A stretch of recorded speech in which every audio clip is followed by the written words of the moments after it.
మే 2025 మీన రాశి మాస ఫలాలు ఏ విధంగా ఉండబోతున్నాయో చూద్దామండి. ముఖ్యంగా ఈ వీడియోలో ఏంటంటే స్టూడెంట్స్కి ఏ విధంగా ఉంటుంది, ప్రేమలో ఉన్నవారికి ఏ విధంగా ఉంటుంది, వైవాహిక జీవితం ఏ విధంగా ఉంటుంది, వృత్తిలో అంటే జాబ్లో ఉన్నవారికి ఇన్వెస్ట్మెంట్, ఆర్థిక సంబంధమైన విషయాలు, ఆరోగ్యం, రెమెడీస్ ఇవన్నీ కూడా చూద్దామండి. చివరి దాకా చూడగలరు. నచ్చితే లైక్ చేయండి, 10 మంది బంధుమిత్రులకు షేర్ చేయగలరు.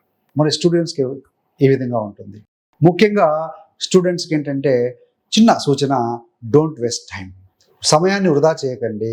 గేమ్స్ కోసము, ఆడటం కోసము, ఫ్రెండ్స్తో చిట్చాట్ కోసము వేస్ట్ చేయకండి. This is the best time for you.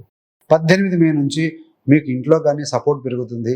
మీ యొక్క అడ్మిషన్స్లో కావచ్చు, మీరు యొక్క బ్యాచిలర్ డిగ్రీ హైయర్ ఎడ్యుకేషన్ కోసం రాసే పరీక్షల్లో కానీ ఉన్నత విజయాలు అందుకుంటారు. 15 మే నుండి ఎప్పుడైతే గురుగ్రహం చతుర్థానికి వస్తారో బాగుంటుందండి.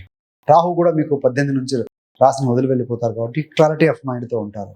సో ఫోకస్ చేయండి. ఎక్కడైతే ఫోకస్ చేస్తామో అక్కడ ఎనర్జీ ఫ్లో అవుతుంది. ఎక్కడ ఎనర్జీ ఫ్లో అవుతుందో అక్కడ రిజల్ట్ అవుట్ రైట్గా వస్తుంది. ప్రేమ పాజిటివ్ వైబ్స్ అయితే ఉంటాయి. 5వ స్థానంలో కుజుడు ఉన్నా కూడా కుజుడికి శుక్రుడు కోణంలో ఉన్నారు కాబట్టి అంటే రొమాంటిక్గా పాజిటివ్గా ఉండగలుగుతారు. కాకపోతే కుజుడి యొక్క స్థితి అనేది 5వ స్థానంలో ఉంది కాబట్టి మీరు ఇష్టపడుతున్న వ్యక్తులు కొంచెం కాస్త ఇరిటేటెడ్గా గురయ్యే అవకాశం ఉంటుంది. సో బట్ శుక్రుడు కోణంలో ఉన్నారు కాబట్టి అర్థం చేసుకునే నేచర్ కలిగి ఉంటారు. సో అడ్జస్ట్మెంటెడ్ మెంటాలిటీ తోటి చిన్న ప్రాబ్లమ్స్ రిజాల్వ్ చేసుకుంటారండి, ఇబ్బంది లేదు. మరి 4వ స్థానంలోకి గురుడు వస్తున్నారు కాబట్టి గతంలో ఉన్న సమస్యలు ఏమైనా ఉంటే అవి కూడా రిజాల్వింగ్ దిశగా మీరు ప్రయత్నాలు చేస్తారు. మరి మీ అదృష్టం ఏ విధంగా ఉంది? మీన రాశి వారికి అంటే కుజుడు అదృష్టాధిపతి 9వ స్థానం అండి. ఎక్కడ ఉన్నారు? 5వ స్థానంలో ఉన్నారు. 5 అంటే ఆలోచన, క్రియేటివిటీ. కానీ ఫలితం కాస్త స్లోగా ఉంటుంది. ఎందుకు అయ్యారంటే కుజుడు బలహీనంగా ఉన్నాడు. స్థానం మంచిదే కానీ బలహీన స్థానంలో ఉన్నారు కాబట్టి కొంచెం అదృష్టం అనేది స్లో ఫేజ్లో వస్తుంది. ఓపిక అనేది అవసరం అండి. కానీ మీ యొక్క జన్మరాశిలో శుక్రుడు, బుధుడు, శని, రాహు 4 గ్రహాలు ఉన్నాయి కాబట్టి కేంద్రం అవుతుంది, కోణం అవుతుంది రాశికి లగ్నం అన్నప్పుడు. సో కాబట్టి వస్తుంది, లక్ కలిసి వస్తుంది, బట్ స్లో ఫేస్లో ఉంటుంది.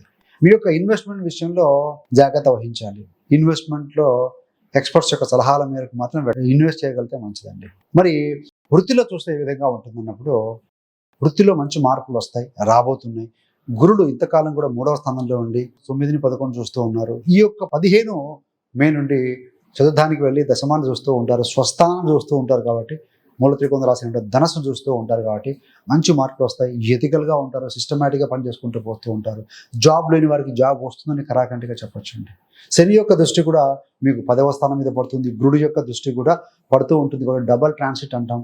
వృత్తిలో అభివృద్ధి ఉంటుంది, కెరీర్ గైడెన్స్ దొరుకుతుంది. సో అదేవిధంగా వర్కింగ్ స్టైల్ కూడా మీరు మార్చుకుంటారు, పని విధానాన్ని మార్చుకుంటారు.